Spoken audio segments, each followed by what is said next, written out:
High করে দেখি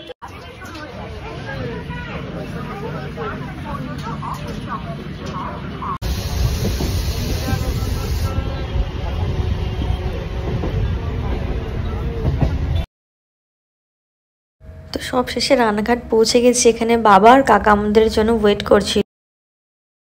যেহেতু সকালবেলা কিছুই খাইনি তাই প্রচণ্ড জোরে খিদে পেয়ে গেছিলো। একটা ঝালমুড়ি কিনেছিলাম, সেটাও ট্রেনে খেতে পারিনি, নামার সময় আর কি কিনেছিলাম। তো এখন টোটোতে যেতে যেতে খাচ্ছি। কি করব, এত জোর খিদে পেয়ে গেছে। ও আচ্ছা,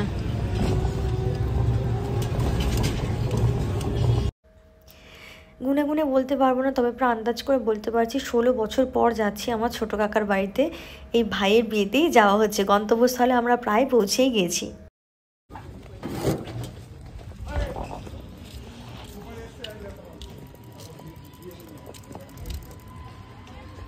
ভালো আছো?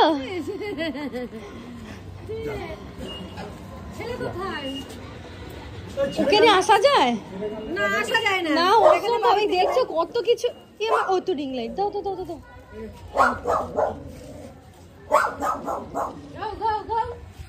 এটা তো দিদি পড়ে যাচ্ছি তোর কাছে।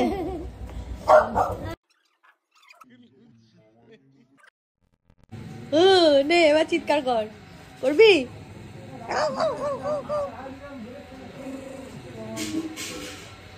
যাবো না তোর কাছে। হ্যাঁ হ্যাঁ হ্যাঁ ঠিক আছে, দূর থেকে। হ্যাঁ জানি তো।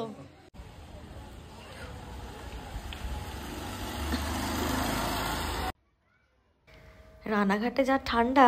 সকালবেলা ব্রেকফাস্ট মানে 12:30 নাগাদই করেছি, ওটাকে ব্রেকফাস্ট বলা চলে না। তবুও বাইরে একটুখানি রোদ পোহাচ্ছিলাম কারণ একটু ঠান্ডা লাগছিল।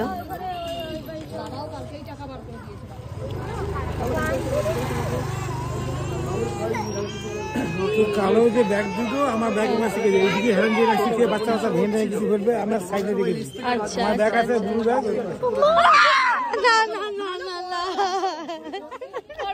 কুকুরটা আমি খুবই ভালোবাসি, কিন্তু প্রচন্ড ভয় লাগে। মানে দূর থেকে আদর ঠিক আছে, না হলে আমার কাছে যাওয়ার সাহস নেই। ভীষণ ভয় পাই আমি ওদের। বাপরে বাপ, এই যে বারবার করে আসছিলাম, একটু আদর করতে চাইছিলাম কিন্তু জানি কামড়াবে না, তবু ভয় লাগে আমার। আর ওই যে বাবার পেছনে ওই যে হয়েছে আমার ভাই দুলহে রাজা, তো ওই জন্য ওইটুকু টাইম ওকে ক্যাপচার করে নিয়েছিলাম। দাঁড়া, গরম জলের ছিটা দিয়ে দিলে জলের ছিটা দিলেই হবে।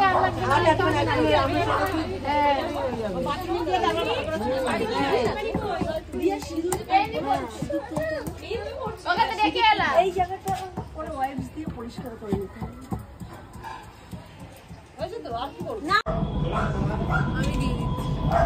এই হচ্ছে আমার আর এক ভাইয়ের কাজে লাগিয়ে দিয়ে, চলো নাও তুমি সার্ভ করো। এটা একটা মজার ছলে বলেছি, কিন্তু দিচ্ছিল আর একজন। তাকে আমি যদিও বা চিনতে পারিনি, পরে চিনেছি, যেহেতু বললাম অনেক বছর পর গিয়েছি সেই জন্য। আর অঙ্কিতা কিন্তু খাচ্ছে কম, ফোন ঘাটছে বেশি। যেহেতু সাজানোর জন্য গিয়েছিলাম, টাইমিং তো স্টার্ট করে দেওয়ার কথাই, বাট যেহেতু ওদের রিচুয়াল শেষ হয়নি, বাইরের জন্য একটুখানি হেঁটে হেঁটে এদিক ওদিক ঘুরে ঘুরে দেখছিলাম। আর ওদের ভাত কাপড়ের যে অনুষ্ঠানটা যেটা হচ্ছিল, সেটা ছোট্ট একটা ক্লিপ নিয়ে নিয়েছি।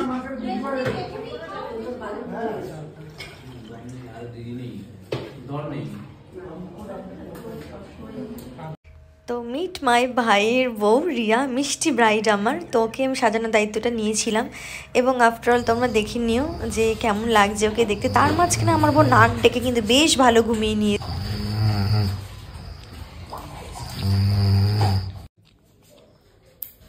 এই যে ফুলের মাসি ফুল বিক্রি করছে, দেখে নাও তোমরা। আর কি কি ফুল আছে আপনার কাছে?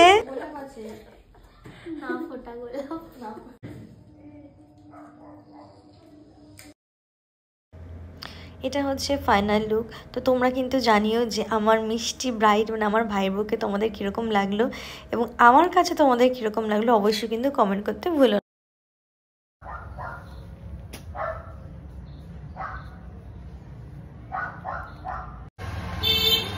দেখি বৌমা একটু। সবাই চলে গেছে, বাট আমরা সব লাস্টে সাজতে বুঝতে পারিনি, এইভাবেই চলে যাব আমরা বিয়ে বাড়িতে। কিন্তু বৌমা সেজেছে, বৌমাকে সুন্দর লাগছে। হ্যালো, ও ভিডিও নি বাবা আমরা কি লাগছে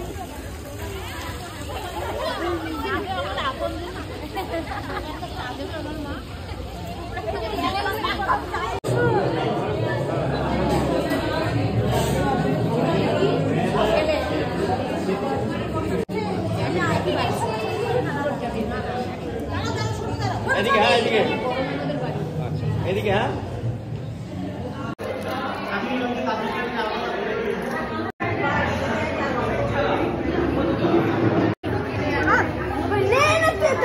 সে তো নেবো, এটা তো ভিডিও নিচ্ছি আমি নাই নেবো তো, সবাইকেই নেবো।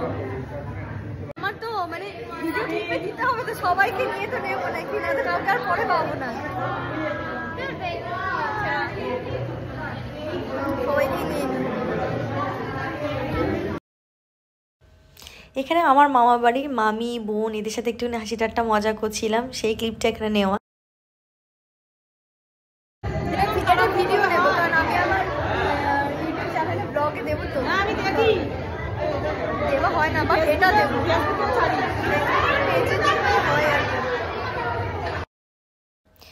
দুঃখের বিষয় ফোনে এক ফোঁটাও চার্জ নেই, তাই একটুখানি একটা ছোট্ট ক্লিপ নিয়ে নিয়েছিলাম আমার ভাইয়ের সাথে। আমার একটাও ভিডিও ফটো নেওয়া হয়নি। আমার ভাইয়ের বউ আমরা চারজন খেতে বসেছিলাম, আর এখানে এই ক্লিপটা লাস্টে নেওয়া দরকার ছিল। খুব ঠান্ডা, ফোনে এক ফোটাও চার্জ নেই, 15% চার্জ। একটুখানি ব্রাইটনেস বাড়ি ভিডিওটা করলে করে এরপর ফোন সুইচ অফ হয়ে যাবে, কিন্তু প্রচন্ড ঠান্ডা এখানে, বাপরে। সবার সাথেই ছবি ভিডিও নিয়েছিলাম, বাট বাবার সাথে নেওয়া হয়নি। ফটোগ্রাফার দাদাকে রিকোয়েস্ট করেছিলাম, সে আমাকে ছবিটা তুলে পরের দিন কিন্তু সেন্ডও করে দিয়েছিল। থ্যাংক ইউ দাদা। আর এখানে আমি সবার সাথে পরিচয় করে দিই, সব এখানে আমার নিজের লোক, আমার বাবার মানে আমার ঠাকুমা বাড়ির যে সমস্ত রিলেটিভ সবাই এখানে উপস্থিত। এই যে আমার ভাইয়ের বউ, খুব মিষ্টি লাগছে দুজনকে। ভাই তোরা খুব ভালো থাকিস। আর এখানে আমার বোনের বিয়েতে, মানে আমার ছোটো বোনের বিয়েতেও আমি যেতে পারিনি, আমার ওয়েডিংয়ের কাজ ছিল, কিন্তু সবার সাথে ছবি ভিডিও নিয়েছি এই কারণে, কারণ এই স্মৃতিগুলো আমার কাছে সারা জীবন থেকে যাবে। আর আমি এটা পোস্টও করব। আমার ফোনে প্রচুর কাজ থাকে যেগুলো আমি পোস্ট করিই না। অঙ্কিতাকে নিয়ে গেছিলাম আমার সাথে আমার হেল্প করার জন্য, এবং আমাদের জার্নিটা ভীষণই মজাদার ছিল। অঙ্কিতা প্রচুর সাপোর্ট করেছে আমাকে, অনেক হেল্প করেছে, এবং সবার সাথে কিন্তু আমার এনজয়মেন্টটা ফাটাফাটি। আমারই একটা দিন, এত বছর পর গিয়েছিলাম, খুব মজা করেছি সবার সাথে। যতটুকু পেরেছি আমি ফটো ক্যাপচার করেছি, ভিডিও ক্লিপ নিয়েছি, যাতে এই স্মৃতিগুলো সারা জীবন আমার কাছে থেকে যায়। জানি না আবার কত বছর পর এদের সাথে দেখা হবে। তো সবাই ভালো থেকো, টাটা।